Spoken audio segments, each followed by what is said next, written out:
बिस्मिल्लाहिर्रहमानिर्रहीम, अस्सलाम वालेकुम। कल हम बैठे थे, तकरीबन मेरा दोस्त मेरे साथ बैठा हुआ था, तो उनको कॉल आती है अचानक घर से कि आपका बेटा हस्पताल में है, आप जल्दी आ जाए। हम वहाँ पे पहुँचते हैं, इसका बाप बड़ा परेशान होता है, वो यहाँ तक कि ड्राइव नहीं कर सकता, उससे बात ही नहीं होती थी। जब हम हॉस्पिटल पहुँचे हमें पता चला कि इसके बेटे ने स्लीपिंग पिल्स खाए हैं।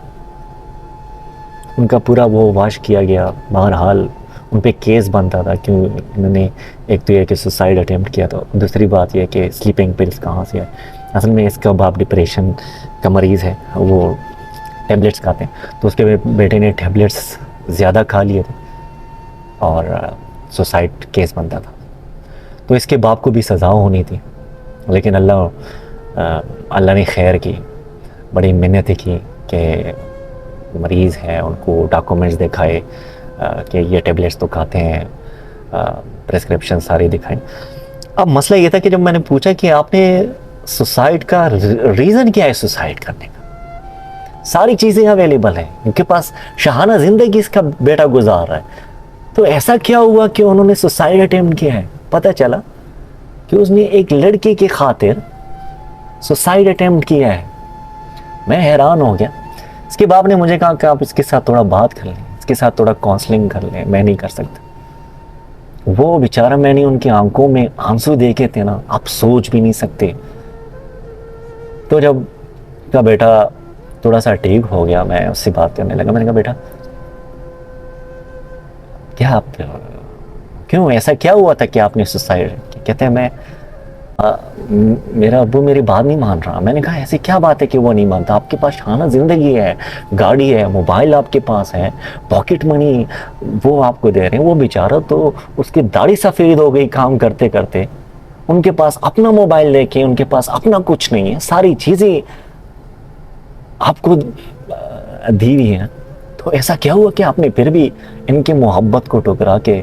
कहते हैं मैं जिस लड़की से शादी करना चाहता हूँ ना, मेरा अब्बू उससे मेरी शादी नहीं करा रहे। मैंने कहा वो लड़की कौन है?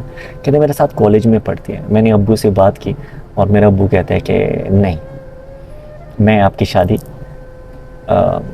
गांव में कराऊंगा और वो मैं करना नहीं चाहता। मैंने कहा बेटा प्यार क्या है? आप जानते हैं प्यार क्या है? कहते हैं जिस हाल में मैं पहुंचा हूं ना, आप तसव्वुर नहीं कर सकते कि मैं प्यार के लिए क्या कर सकता। मैंने कहा प्यार क्या है? कहते हैं प्यार यही है जो मैं आज हॉस्पिटल में पड़ा हूं। मैंने कहा बेटा प्यार की जिंदगी पता है कि प्यार की कितनी जिंदगी है? इसकी एक वैलिडिटी है, ये इसी ख़त्म होनी है। मैंने कहा साइकोलॉजी आप पढ़ लें, आपको पता चल जाएगा। साइकोलॉजी ये बताता है कि ये एक बीमारी है जो 14 महीने में ख़त्म होनी है। फिर आप 14 महीने बाद क्या करेंगे? अफसोस करेंगे। और रिसर्च ये बताती है कि 14 महीने बाद जब ये चीज़ें ख़त्म हो जाती हैं तो घर में लड़ाइयाँ शुरू होती हैं, क्योंकि लड़की उस तरह एक्सपेक्ट करती है आपसे कि आपसे हमेशा गिले करती रहेंगी कि आप वो पुराने वाले नहीं हैं, आप बदल गए हैं। वो बदला नहीं, वो जो भूत सवार था, वो जो बीमारी थी उसकी एक्सपायरी आ गई थी, वो खत्म हो गई है।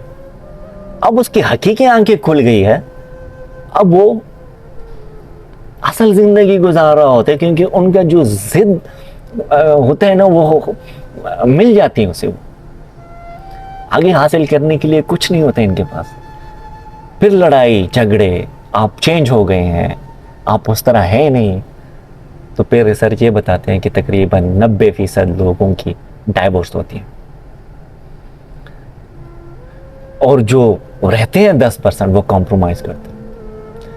मैंने ऐसे बहुत से केसेस देखे थे जो लड़की और लड़के भाग जाते हैं। पाकिस्तान में बहुत ज़्यादा ऐसे वो हैं, यकीन करें इस पर एक स्टडी है। मैं आप लोगों को जिसको चाहिए मुझे इनबॉक्स कर दें, मैं उनको भेज देता हूँ। वो सारी बच्चियाँ जिन्होंने भाग के शादी की है ना, वो हमेशा अफसोस करती है कि काश हमने ये कदम ना उठाता, काश हम अपनी शादी अपनी मर्जी के मुताबिक ना करते, अपने माँ बाप की मर्जी के मुताबिक कर लेते। वो आज भी रोती हैं, उनके बच्चे हैं, लेकिन आज भी वो बड़ी परेशान है। एक एक केस नहीं है, इसकी प्रॉपर स्टडी है मेरे पास, इस पर रिसर्च हुआ है। मैं आप लोगों को, किसी को चाहिए तो मैं इंशाल्लाह भेज देता हूँ आप लोग। और फिर रिसेंटली एक बच्चे का केस पाकिस्तान में आया था कि वो अपने माँ बाप के ख़िलाफ़ होके अदालत में बयान दे रही है कि मेरे माँ बाप झूठे हैं। और मैं सोचा था मैं इस, क्योंकि इससे पहले मैंने स्टडी की थी और मुझे पता था कि ये 14 महीने में ख़त्म होनी, तो फिर जब इनकी हकीकी आंखें खुलेगी और इनसे जो शैतान ने जो इसके दिल पे पर्दा डाला हुआ है, जब ये हटेगा तब ये हकीकी ज़िंदगी देखेगी तो ये अफसोस करेगी। इसके अल्हम्दुलिल्लाह उसमें बहुत ही जल्दी उनको एहसास हो गया, फिर अपने घर चली गई हैं। लेकिन ये है कि हम इस लव मैरिज में, इस लव मामले में इतने डूब गए हैं कि हमें कुछ नज़र नहीं आता। इसकी 14 महीने ज़िंदगी है, 14 महीने में ये ख़त्म होनी है। और दूसरी बात यह कि किसी के साथ अगर हादसा होता है ना, अल्लाह ना करे, तो उसे भूल जाना, साइकोलॉजी ये कहती है कि ये 6 महीनों में मुकम्मल ख़त्म हो जाती है। आप भूल जाते हैं कोई भी हादसा हो। और ये लव ऐसी चीज़ है कि ये बार बार होनी है, ये एक दफ़ा नहीं होता, ये बार बार होता है। आज आपने लव मैरिज कर लिया, कल किसी दूसरी लड़की पे दिल आ गया। मैंने उस बच्चे से यही कहा, आज आप 17 साल के, आपने दूसरी शादी, फिर क्या कल दूसरी लड़की आपको पसंद, कहते नहीं आएगी मुझे पसंद। मैंने कहा जब 14 महीने गुजरेंगे ना, आपको लाजमी दूसरी पसंद आएगी। ये मैं नहीं कहता, ये इंसान की साइकिल। और दूसरा ये है, एक रिसर्च के मुताबिक दुनिया में सबसे ज्यादा नाकाम जो लोग हैं ना, वो लव मैरिज वाले। आप सराउंडिंग में देख लें, मोहल्ले में देख लें, अपने फैमिली में देख लें, जिन्होंने लव मैरिजेस किए हैं वो सबसे नाकाम है। वो नौकरी नहीं कर सकते, वो इतने ढीले पड़ जाते हैं, इतने सुस्त पड़ जाते हैं कि आप सोच भी नहीं सकते। उनकी जिंदगी में एक ही मकसद होता है, लव मैरिज। और मैंने जिंदगी में वो लोग कामयाब देखे हैं ना जिनकी अरेंज मैरिज हुई, कोई टेंशन नहीं। और सबसे ज्यादा जो खुश रहते हैं ना, वो अरेंज मैरिज वाले,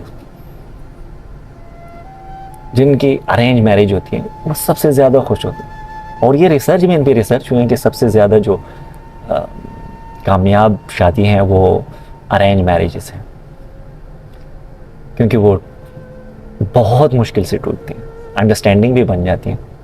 क्योंकि वो जो नहीं एक्सपेक्ट कर रही होती एक लड़की किसी घर से आके, नहीं एक्सपेक्ट, उनको वही उससे बढ़ के मिलती हैं, तो वो खुश रहती हैं। मैंने बच्चे से कहा, बेटा अब भूत सवार है प्यार का,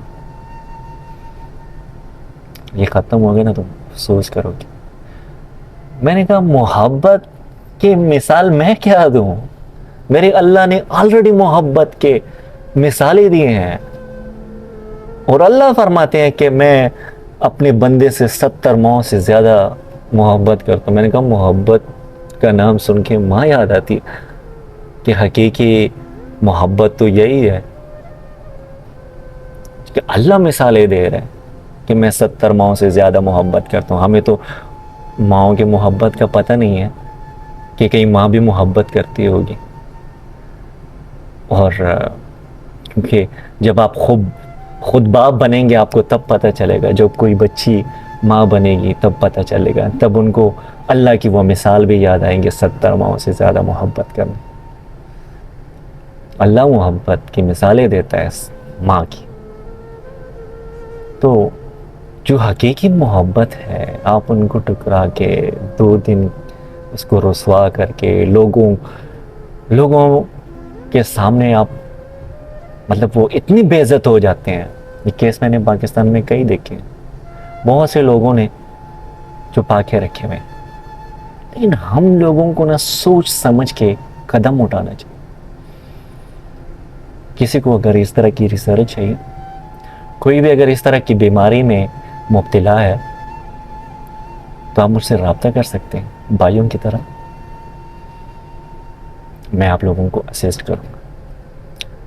लेकिन सबसे दरख्वास्त है कि अपनी पढ़ाई पे तवज्जो दें,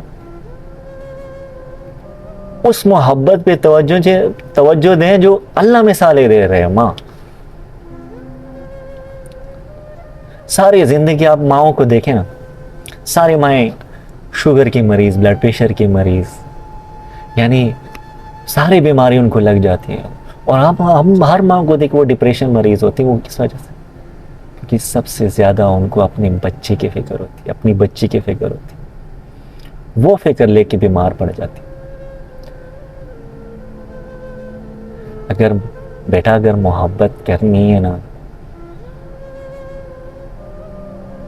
ऐसा बंदे से करे जिनने अल्लाह ने हुक्म दिया है कि वालिद और माँ से मोहब्बत। अल्लाह फरमाते हैं माँ को उफ तक नहीं करना चाहिए।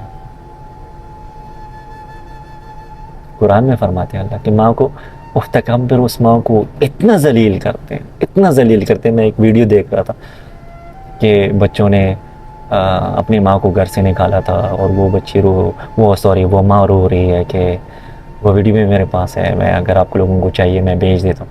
वो कहते हैं कि मेरे अपने बच्चे मुझे पागल खाने भेज रहे हैं, पुलिस बुला रहे हैं कि ये पागल है, मुझे अस्पताल में कहा गया कि आप पागल नहीं हैं, हॉस्पिटल में कहा गया है और पागल खानों वाले ने कहा कि आप ठीक हैं, नहीं रख सकते। यहाँ तक माई जलील कहते हैं, फरमाते हैं कि क़यामत तब तक नहीं आती जब तक माई जलील ना। और हर घर में माई जलील हो रही है। जब औरतें आती हैं घर तो ये और चेंज हो जाते हैं। आई डोंट नो कि ये हो क्या रहा है। बहरहाल मेरा आप सबसे यही गुजारिश है कि माओ और बाओं और बाप को जलील ना करें। जिस तरह मैंने एक बाप को जलील होते देखा है, एक बाप को नहीं, मैंने बहुत केसेस देखे। इससे पहले मुझे एक दोस्त ने अपने बेटे का नंबर दिया कि इनको भूत सवार है, आप इससे बात कर ले। मैं कहा ये बच्चा है और हम जब इसके तमाम ज़रूरियात पूरे करते हैं ना तो ये ज़िद पे आ जाते हैं। अगर उनके ज़िद नहीं पूरे करते तो फिर ये किसी भी हद तक जा सकते हैं। बात बहुत लंबी हो गई, लेकिन सिर्फ बताना ये था कि ये तरबियत जो हम कहते हैं ना कि आपने अपने बच्चों की तरबियत अच्छी नहीं की, तरबियत माँ बाप के हाथ में नहीं है, ये अल्लाह की तरफ से है। अपने बच्चों के लिए दुआ मांगें अल्लाह से कि अल्लाह इनको नेक बना दे, नेक अमल करने की तौफीक अता। इनकी तरबियत दुआओं से बदल सकती है। मैंने ऐसे बहुत सी माएँ देखी जिन्होंने अपने बेटे पे बहुत ज़्यादा मेहनत की है, वो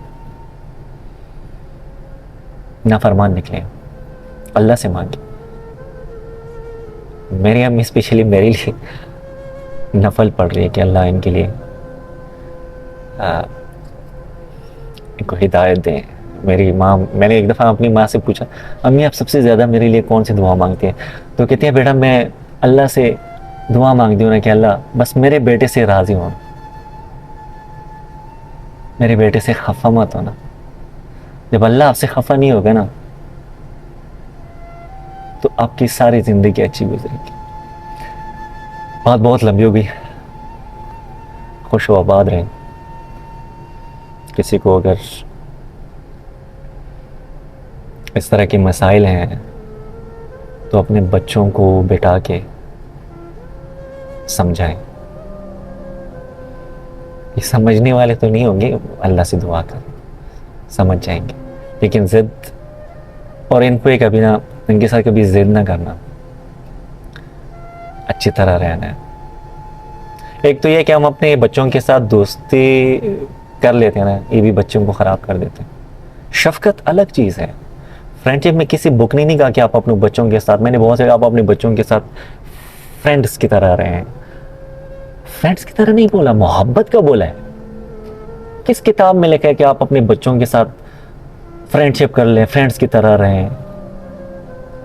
नहीं, मोहब्बत का है ज़रूर। जिस बुक में भी आप देखेंगे मोहब्बत का देखेंगे आपको। खुश और आबाद रहें। अल्लाह आप सबको अपने हिफ़्ज़-ओ-अमान में रखे।